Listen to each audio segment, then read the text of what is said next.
Hi guys! Tara samahan niyo kami tikman itong mahigit 20 years na nagtitinda dito sa may Binondo. Pero tagulang at wala pa daw masyadong nakaka-vlog. Dito lang to sa may 560C Tomas Mapua Street, Santa Cruz, Manila. Ito yung one and eatery na 25 years na raw nagtitinda ng iba't ibang klase ng laman loob dito. Sobrang sikat nga daw na to sa mga Chinese at ultimo family ni Carter simula nung bata pa sila dito rin bumibili. Halo daw yung tawag nila dito or asadong may iba't ibang klase ng laman loob. At imagine guys nakaka 3,000 kilos daw sila sa isang araw. Body kangkong siya mim yan.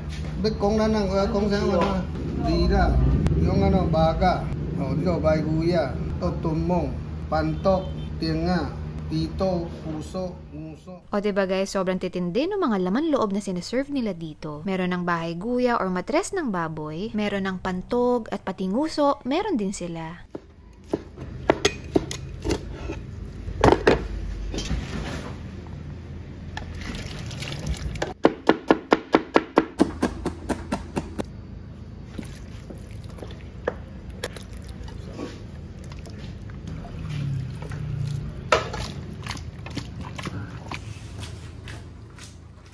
Grabe, sobrang excited na ako matry ito. Kaya ano pang inaantay natin guys? Huwag na natin patagalin. I-try na natin. Nandito tayo ngayon sa Binondo. Meron tayong bagong nahanap na okay na food trip. Puro laman loob to. So sa mga mahihilig sa mga laman loob, lahat ng mga masasarap na laman loob nandito sa kanila. Meron sila ditong tito, may bahay guya, tapos may tenga, no? May tumbong, baga, dila. Ang dami. Tsaka kung paano niya tinimpla, grabe. Amoy pa lang, magugutom ka.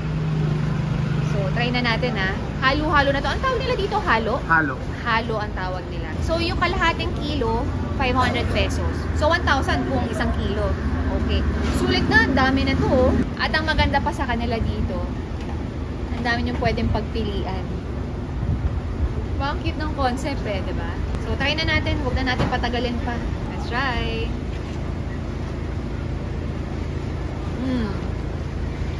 Oh, wow. Ang sarap. Tsaka ang maganda dito, yung garlic niya, fresh, hindi niluluto. Kaya may halong kick ng anghang, strong yung lasa niya. Ang sarap. Worth it matry. Ito yung dapat tinatry sa Binondo. Kasi alam nyo, 25 years na silang nandito. Solid. Kailangan nyo matry ito. Deserve mag-trending nito, ano? Yup.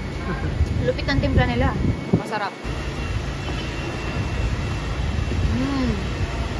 Yung lasa niya, alam mong Chinese na timpla, pero hindi intimidating. Friendly yung lasa niya na sure magugustuhan ng mga Pinoy. Masarap to pag may rice. Sarap. Masarap. Bagong discovery. Ang cute. Ay, solid nito. Grabe. Grabe. Ang maganda dito guys, okay to pampulutan. Perfect na perfect. Tsaka yung lasa niya, nasa side ng manamis-namis, konting saltiness, pero dahil malalasahan nyo yung pagiging fresh ng sibuyas tsaka garlic, masarap. Depende sa inyo kasi pwede nyo i-request sa kanila kung gusto nyo anghangan pa or mild lang or pwedeng walang anghang kasi tinitimpla nila sa harapan nyo eh.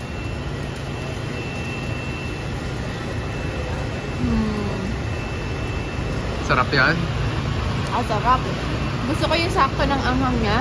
Bagay kasi na fresh yung sibuyas tsaka garlic eh. Nakakadagdag lasa dun sa mga laman loob at walang lansa. Yun ang maganda dun eh. Walang lasa kahit naghalo-halo na sila. Sarap. So yun lang guys. Share ko lang. Sana natakam kayo sa video natin for today. At kung nagustuhan nyo, paki-like na lang and don't forget to share this to your friends. Thank you for watching. Bye! Mwah!